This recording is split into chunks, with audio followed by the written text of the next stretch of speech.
I've always liked Mustangs, especially the one that I have. The SN95 New Edge.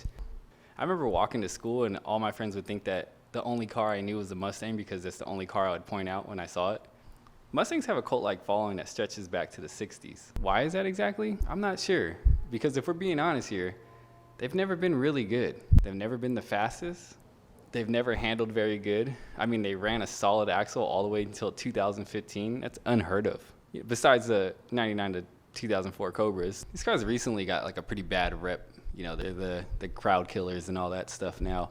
I mean, when you think about it, it's not that crazy to see people are crashing these a lot. I mean, for one, Ford sells a ton of them compared to a lot of other cars. Newer GTs are still pretty affordable and you get 400 horsepower out of it, right? You mix a V8 with a car that already doesn't handle very well, particularly these older ones, and a new driver, and it's not surprising that you see them crashing. The GT has always been one of the more popular models just because of the affordability. First V8 in the model lines. You know, I don't think anyone really wants the V6s, and the EcoBoosts now are pretty cool, but most of the people buy Mustangs for the V8, let's just be honest. But you know, the GTs have never been the fastest. They've always been on actually the slower side, in my opinion, compared to their competitors until they got the Coyote motors. These cars have been decently reliable. I've never had issues with mine. This is my second New Edge. I've also had a Crown Vic. I've never had any issues with those besides minor maintenance things that most cars have same problems with. But you know, one of the reasons why I went back to this car is I wanted something that I can style how I want. The two valve that's in it has been made for like 2 decades. They threw them in almost everything. They had them in Crown Vics for the longest time, all the Mustang GTs. There's a ton of them. You can find them anywhere. They're pretty affordable.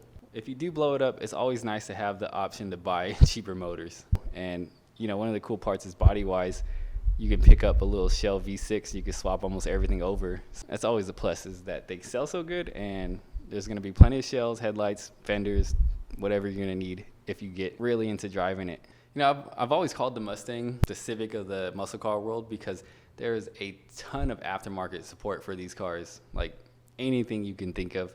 People have done crazy swaps on these cars already also. It's like, you know, take your pick, whatever you wanna do nowadays. This car has horrible weight distribution. Put tubular front arms on it and some trailing arms, you know, just to help it handle a little bit better. It's on BC coilovers. There's plenty of drivers out there that have proven that Mustangs can do anything. You see them road racing to drag racing to drifting. Von Gitten's won a couple of championships. Now you're seeing them in NASCAR. You're gonna see them in the GT3 series. If you have time and the patience, these cars can be really good. I think the exterior is one of the reasons why they're so popular. I've always thought a lot of these cars look really good. Every model, every year, except for maybe the 4i Fox body, and if you get into the 70s, they got a little weird for a little bit. You know, no car is perfect, and I've never really liked the interior of these cars, so what did I do? I threw a Vertex steering wheel in it. I put my D-Max floor mats in it. I changed the shift knobs. Little things like the mirrors are ugly. I found mirrors that look like Ganadors. Bang. Never been a fan of the way that people style Mustangs, so this is my second one. I put JDM wheels on. It's back on SSRs. This time it's on 19s, and I think it fills it out perfect. It's pretty slow, but there's a lot of aftermarket tuning for it. This car has headers to SOP exhaust and, you know, an engine cold air intake. I have a little Bama tuner. I could just do a little tune on it, get a little, you know, get a couple more horsepower out of it, have a little more fun. The things that you could do to this car, it really hits the core of what it means to be a car enthusiast, you know, and being able to modify the car. You look at it like your piece of art. Style it how you want. And that's the point of this, right? Build something that you like.